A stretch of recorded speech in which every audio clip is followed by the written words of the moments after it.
Hey guys, about to start sharpening the River's Edge Cutlery exclusive Manix in 204p. It still has a factory edge and they did pretty good. Gets a little bit wider at the tip, but that just means maybe from the thickness. And I'm gonna see that heel right there. Yeah, I'm gonna have to work on that a bit. So I might push it all the way back to the end, or might keep it there. But that stuff I'll have to reprofile. Anytime you're sharpening on a fixed clamp system that's been sharpened on a belt, there's going to be reprofiling that's needed, so we'll get it clamped up and see what we need to do. Alright guys, got the Manix clamped up. I don't have a single clamp yet, so I'm just using one side of my cadet system, so this should still be the same. First thing we're going to do is Sharpie this factory bevel. I'm going to try to keep it as close to factory as possible because that's pretty slicey. It looks like maybe 18, 17 degrees, maybe more, which is plenty sharp enough. The steel is 204p, which is pretty similar to 20CV or M390. This one is made by right here in the US. So that'll allow me to know maybe the angle. So we're going to get a stone and let's see, I think I'm going to reprofile with this is a 140 grit diamond plated Atama. If you look at the way they cluster the diamonds, they're in a pattern. So, and another reason I love these is they're super easy to clean and they leave a very nice finish. And this one's just aggressive enough, but not too aggressive. But just be aware whenever you guys are starting, just, kind of realize what stone you guys are starting at. I'm going to stick it in here. This sets my thickness compensator.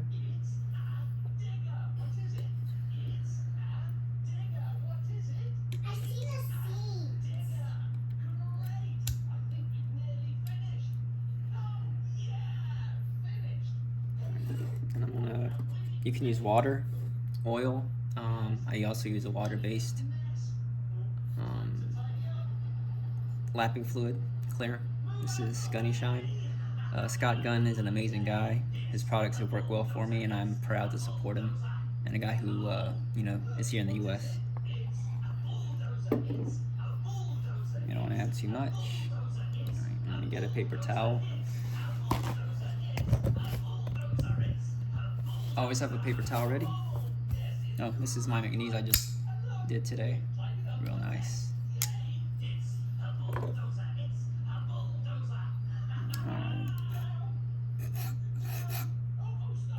It's definitely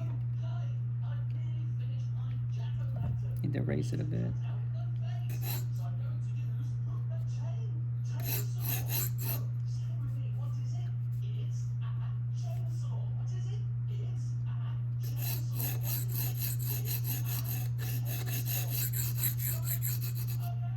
That seems to be good. Right at about that level. So I'm gonna clamp that down so it doesn't move.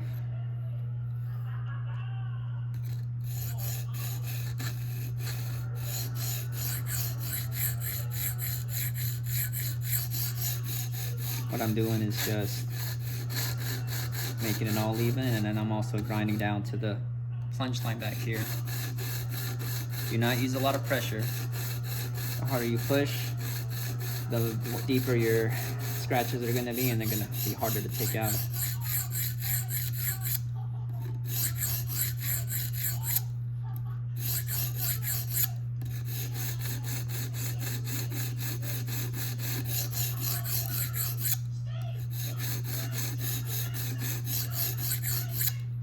So I know that's the angle for this side, but it could be different.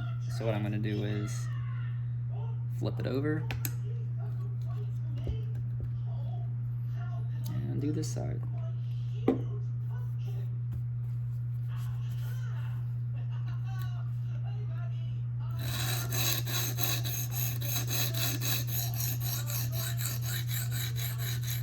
And they are pretty darn close. I don't know the exact angle measurement, but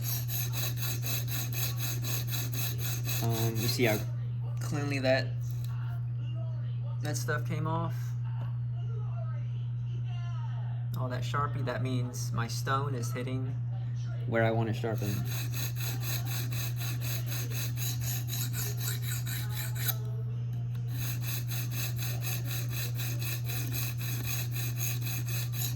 So this is going to be tedious because I gotta, if you notice the heel still has some Sharpie on there, I gotta get that pushed back and even.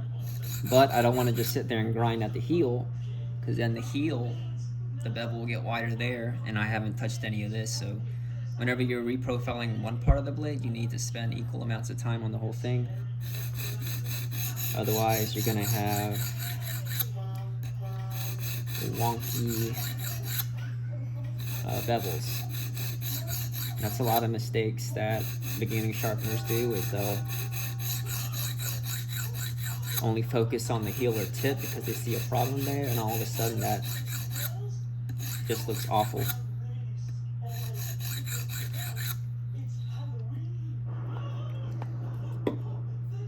Put too much. You don't need too much. You don't need it dripping everywhere.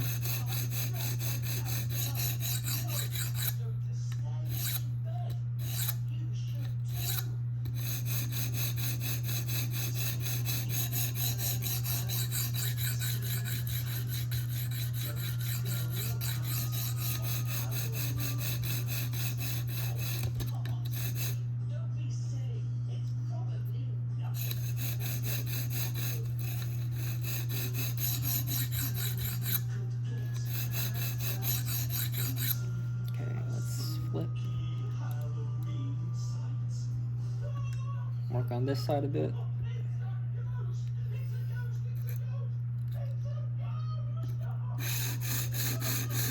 Oh, and I should use a clamp stop, or the stone stop, to make sure I don't go too far.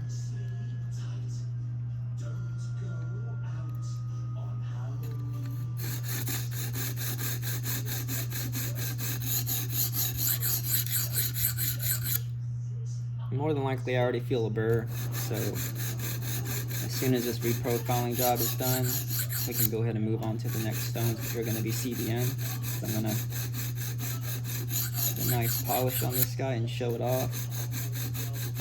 Graciously sent to me by the River's Edge Cutlery crew and Mike. Thank you.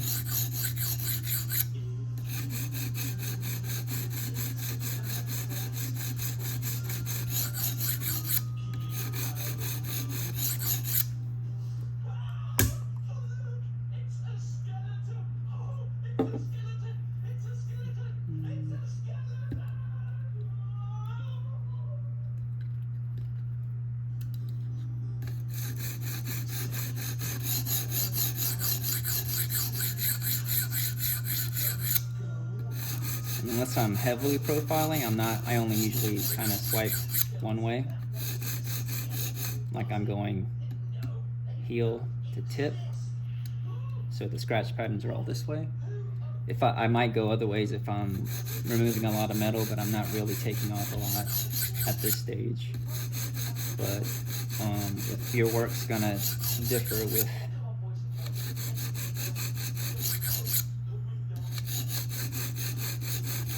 you know how much work you got to put into it.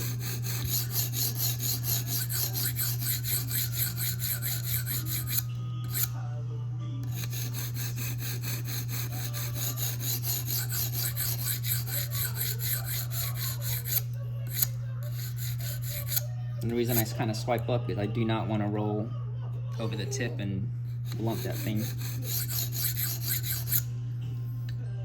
Alright, that Sharpie's gone. Let's try to wrap up the other side. And wipe off any excess.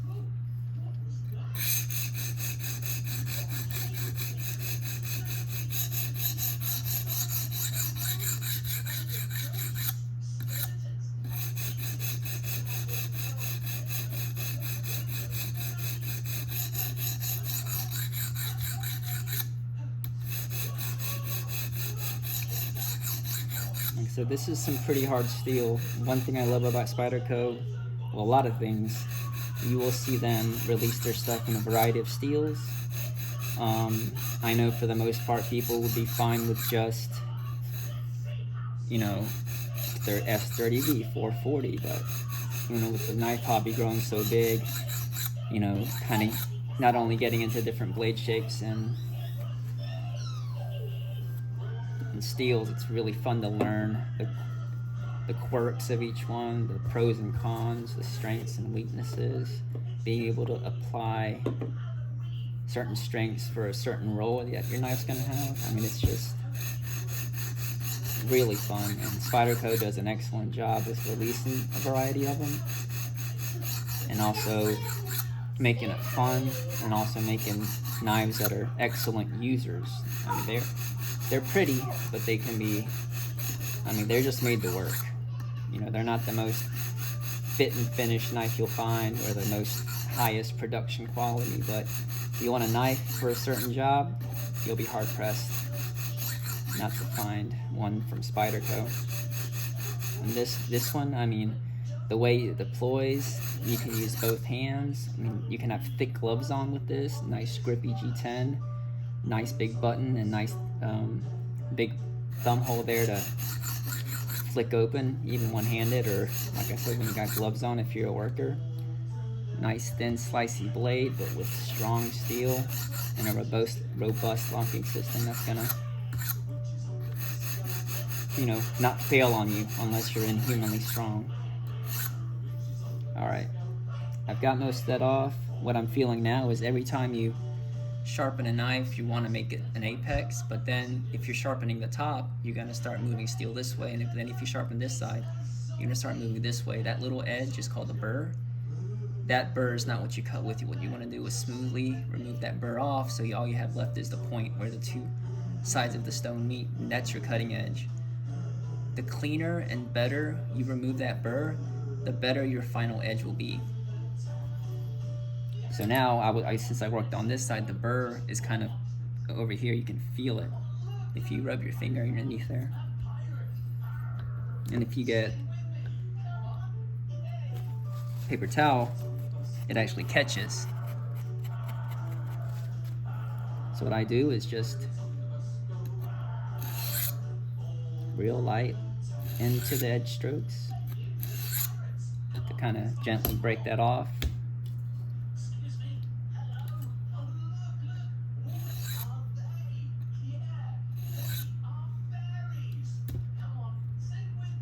Like I said, this is just my reprofiling stone.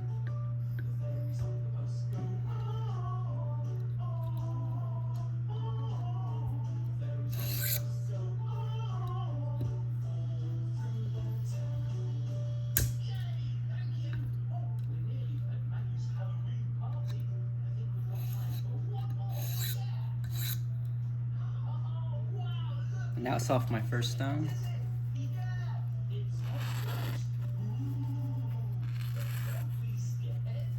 Pretty sharp already, so we'll put that one away. That was my diamond plate. Now what I'm moving over to is my 80 grit CBN stone. CBN is a material that's not as hard as diamond, but they cut a lot cleaner, better polish. If I want to go for high polish, or even a very refined edge, CBN is going to be really good. But just to let you know, CBN is hard to produce, so the price is very high. This is a low grit CBN stone. And what you do to sharpen is you just move up in grit, or how rough the stone you're using is. I'm just using this to get the diamond scratch patterns off and refining it, and you're just polishing that edge more and more and trying to get that edge a little keener than before, if that's possible. But properly done, you can really get a sharp edge.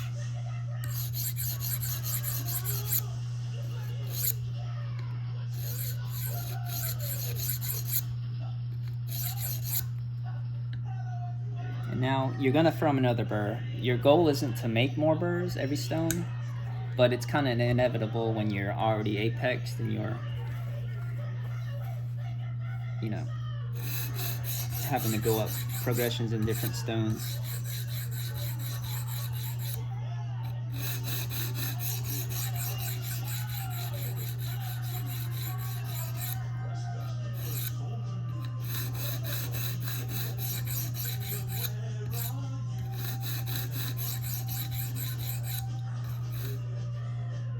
Thought I'd show you the scratch pattern after the 80 grit CBN.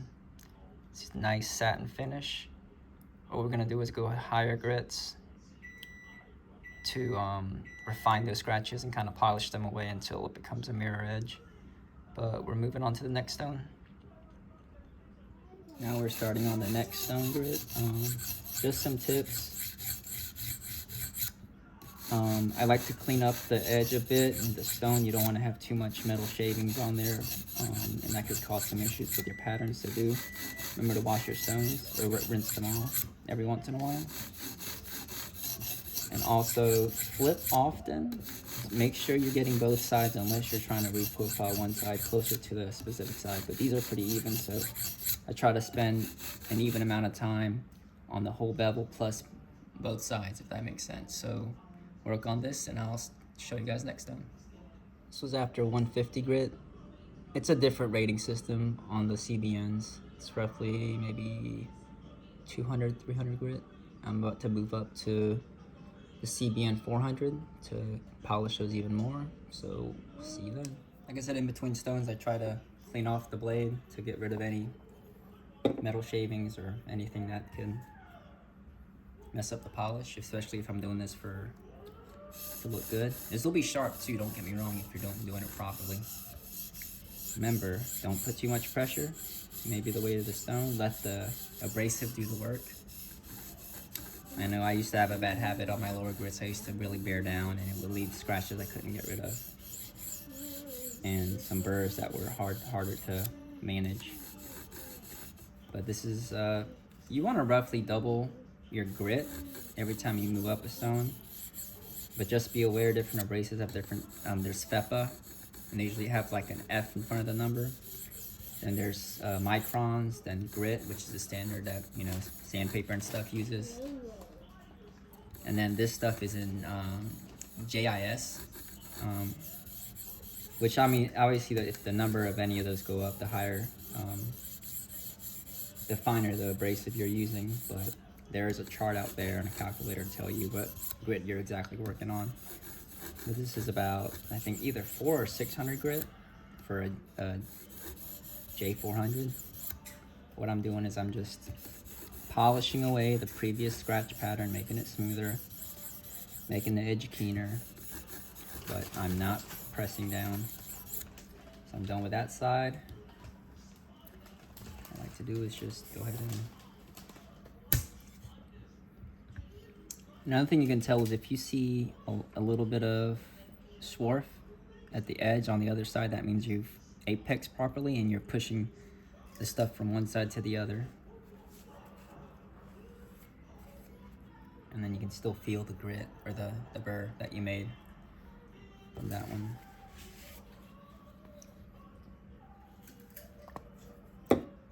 Little dab of Gunny shine. And if you're real sensitive enough, you can actually feel the burr breaking off or moving. Like I said, spend equal amounts of time on this one.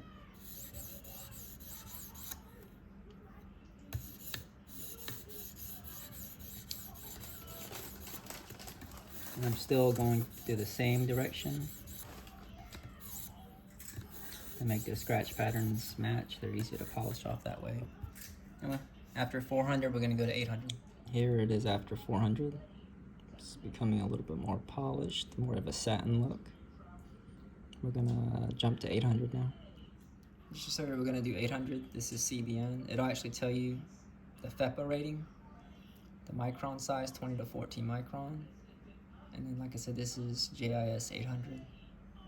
I think this is roughly 800 grit or 1,000 grit. I can't be 100% certain. I have to look at the chart. But after this one, we're gonna hit JIS 2000, which roughly doubles that. So we'll put that on there.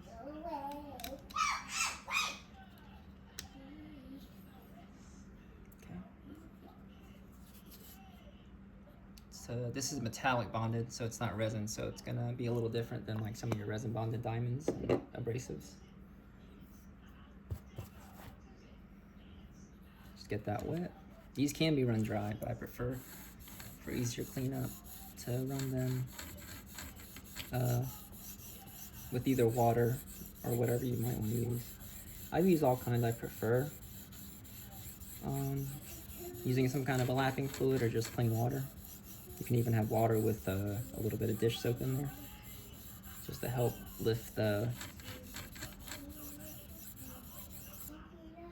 And you can really tell it's becoming a nice satin look. Like if you've seen a satin finish on a blade instead of like a hand rub satin, that's what the bevel's starting to look like on this Manix.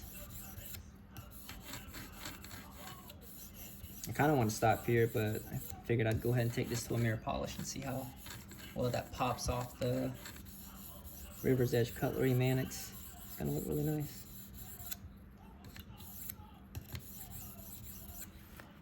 Another thing people do is, unless they're really trying to get scratches, if you've done it properly, you don't have to spend a super long amount of time with every stone. Usually your first couple are gonna be the ones you mostly work on. Does that make sense? But if everything was done properly, you really shouldn't spend a super long time with it, if that makes sense.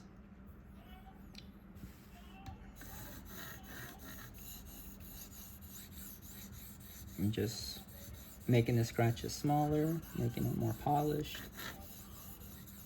And then when you're done with that, you strop. And stropping just refines it and makes sure your burr's gone. Because even though you might have deburred before, there still might be a little micro burr. And that's gonna really kill that working edge for you, because once that micro burr breaks off, you're gonna be left with the jagged apex, and cutting performance will be limited. You'll just be cutting by the geometry of the metal.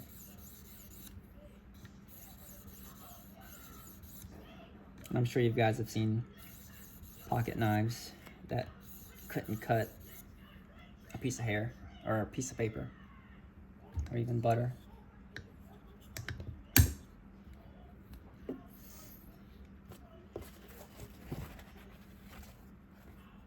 And make sure you're in good light. Take a look at it. Feel it. The more you do it, the better you'll get at it. And what you want to do is find a technique that's gives you good results and you can repeat. Like, you know exactly what you did at that time. Like, oh, I changed doing this way. I tried this and it didn't work, so let's not do that anymore. But this is what's been working for me. Let's refine that. Let's see why it works for me. And this is the method that's really worked for me.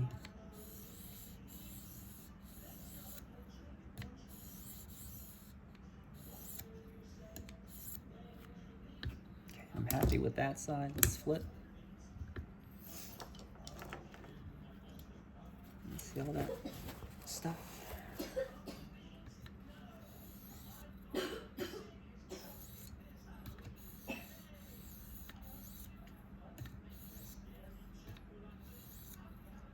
Alright, gonna finish polishing up with this, and then we're gonna go to our last CBN stone. And I've got a couple of other stones I want to hit to get it that nice pop. Alright guys, we are on the 2000 CBN stone. I had to take a break because my thickness compensator wasn't tight, so it dropped my angle a bit, and I had to make sure I was still hitting the apex. The way you'll do that is, if you mess up or if you're not sure you're still hitting the apex, is just you re-sharpie it. Make sure you're cleanly taking it off only at the bevel, which is the shiny side, the sharp stuff. The bevel is what you make. This is your blade, secondary bevel, and then your actual cutting edge bevel is going to be this little shiny part. That's what you're mainly cutting on pocket knives. You get into kitchen knives and stuff, and they have some different ways of doing it, or there's Scandi grinds, chisel. But for the most part, on a guided system, you are making a V grind, which means the bevels come straight down on one side, make a V. Obviously you have convex, which is a really strong tip, but it's curved, usually done on a belt system.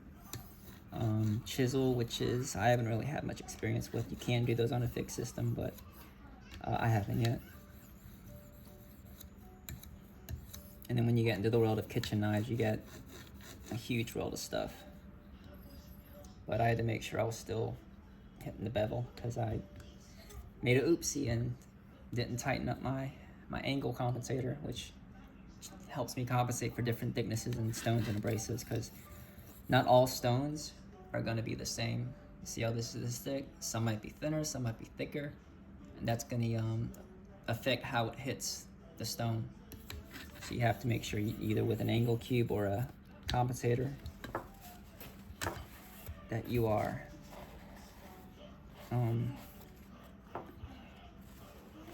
you know, correctly hitting it. Otherwise you're going to be not getting anything really done well.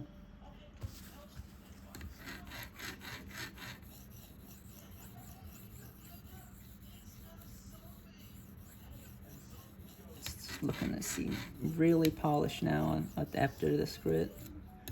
Now I'm going to hit this with a Diamond Matrix 4000 grit stone, and then I will finish off with a venev diamond resin stone. So I'll see y'all then. This is after the Jazz 2000 CBN stone. You can see it's getting to be really polished. There's still some scratches on there that we'll take out, but a couple more stones and strops and we should be done. Alright guys, we just got done with the CBN line. I went from 80 CBN to 2000. Now we are at an Edge Pro Diamond Matrix Stone, which is resin bonded diamonds. This is a 4000 grit, so actual grit. So if you're used to that sound, those numbers, that'll be it. Double check my angles. I want to get the surface of the stone wet and keep it moist. I don't want it to dry out. Alright, nice and glistening. Very light pressure. Let the abrasives do the work. The resin bond in here breaks down and releases diamond particles, which will cut. And I have some other diamond matrix stones that are rougher, obviously for lower grit. This is a great, diamond matrix is a great lineup if you want to go for a nice polished edge. I just use this one for the most part for my lineup, but I have a lot of different stones. But I can already see it really clearing up those previous scratches that I showed you guys after the CBN stone. It's starting to become a mirror. I know there's lapping films and stuff out there. Those work great. I prefer polishing with stone. I just find that I get a good balance of actual nice, sharp, aggressive edge. And I don't have to keep buying lapping films or worry about ripping them. But most of my, see all that stuff? That's the all the stuff it's cutting off. So make sure all that, see that stuff helps clean off the gunny shine. Now I'm going to flip, clean, add more.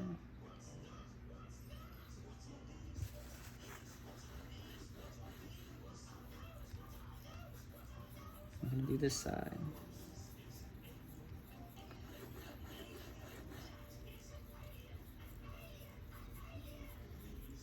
And it's starting to do the same thing for this side.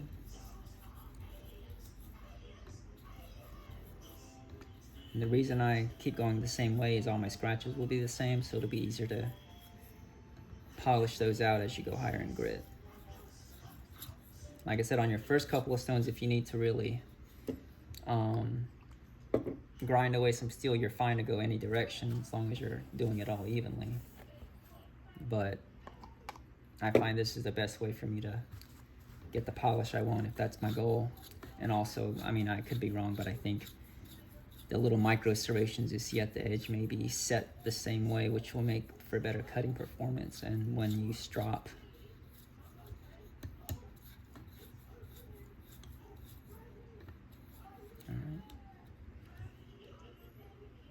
Flip.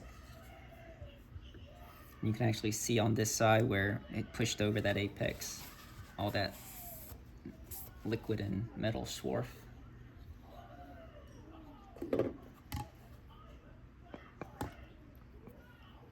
Dot, loosen up those.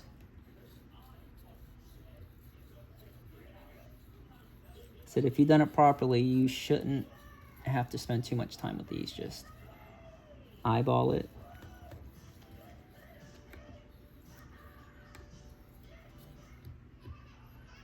This is how much time I spent on this stone, literally.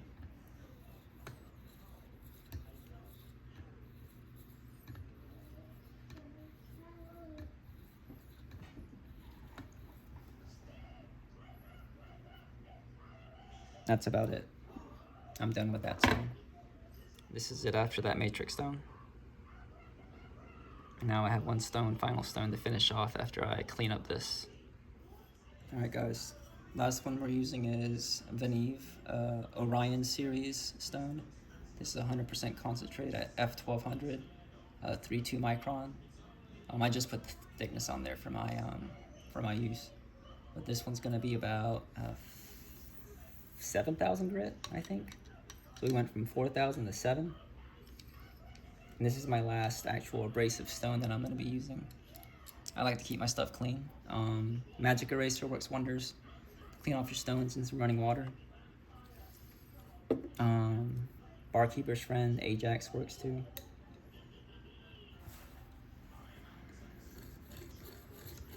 This one has a different feel. It's a lot harder abrasive because it's so packed tightly. You'll notice different types of stones and abrasives and plates have different feedback. If you kind of get used to how they feel, you can tell if something's not going right.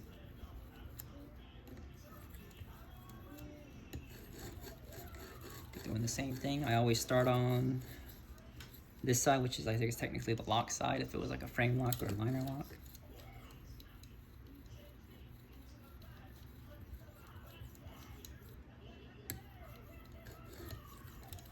And after this, I'm gonna hit it with some leather strops. I do have some wood ones, but I wanna get a good polish, so I'm using leather. Those strops are gonna be loaded with Scott Gunn's Gunny juice, which is a diamond emulsion, poly diamond emulsion. Poly diamonds are very aggressive. They break down fast, but they cut really well. And I'm not really too worried about the polish because the stone did it, but it's gonna leave an edge. I mean, the edge that you have after the last stone versus the last strop, it's, for me, night and day. I don't know if you guys have seen my previous work, but almost all my edges are header whittling. Doesn't matter if they're 15 degrees, doesn't matter if they're 22 degrees. That edge is gonna be keen. And this one, just for your reference, is about 15.7 degrees. That's what it was at factory. So I'm not reprofiling. That just takes way too long. I don't want to have a huge bevel if I don't already have one. And that's just a lot of work. But some people like that look. That's fine. This is going to be a slicer, so a big bevel would work, and it's got a strong steel on it with good Spyderco heat treat. So the strength should be there. It's going to be a tough steel, good edge retention. And like I said, this is very similar, if not the same, as 20 CV and M390, which is some of the most popular premium steels people use. I haven't had too much experience with 204P. This is my third one, but it's very similar to 20 CV. I actually want to say, I don't know if it's because I had stronger abrasives, but it was a little bit easier to sharpen than 20 CV. Because 20 CV can be a little bit of a bear to reprofile, so I try not to do that.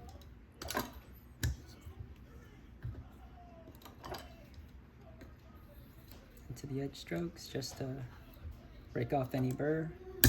I really don't feel any. With these higher end abrasives, and if you know what you're doing, you're not going to have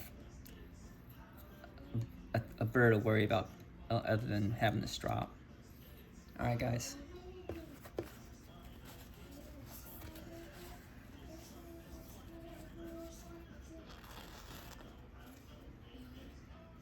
Let's right off the stone. Let's get it stropped up and we'll look at the final details. Guys, I'm going to start with, I have a leather strop loaded with 1 micron Gunny juice. Some people like to start from like 12.96. I just go straight to 1 because that's pretty close to my finishing stone, which was about a 2 micron.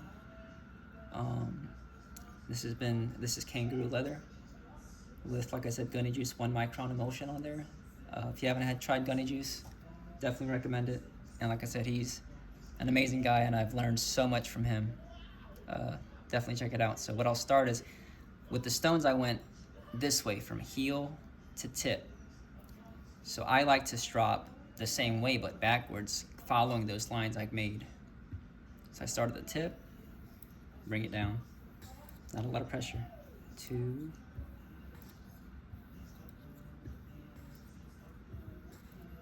That was like 3 passes on that side. I'm gonna flip.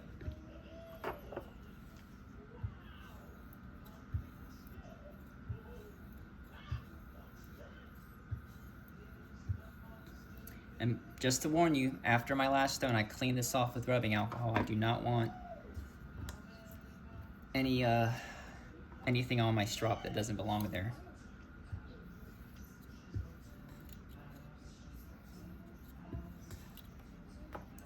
Two passes maybe. I don't really count. I just kind of feel it.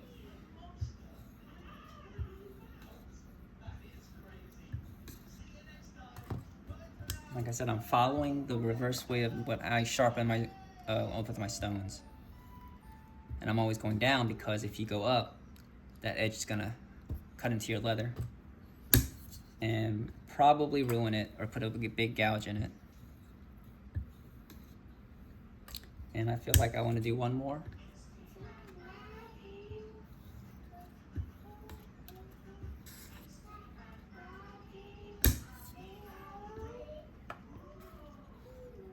Last one. There we go. Put my one away. Get some rubbing alcohol.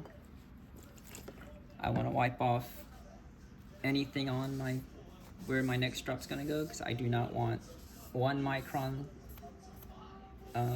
compound or emulsion getting on my other straps. Now this is loaded with 0.5 micron. Honestly, that's all you'd need. That's what I use on most of my users. But I think we'll go down and maybe go down to 0.25. Same thing. All right, we'll keep doing that. I'll go through the last emulsion. Remember to clean after each strop. And then we'll look at the last Alright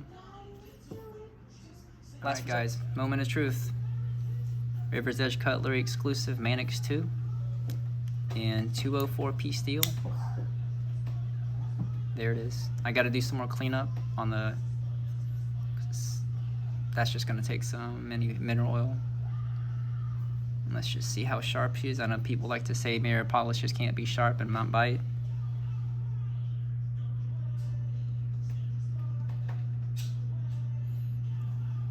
It's whittling the hair off.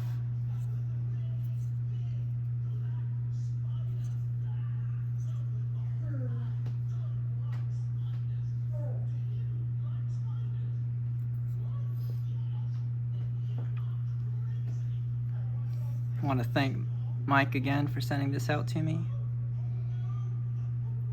I was super excited to grab this, and I wanted to really show off what a blade can do when you take the time to sharpen it. And man, this steel is amazing.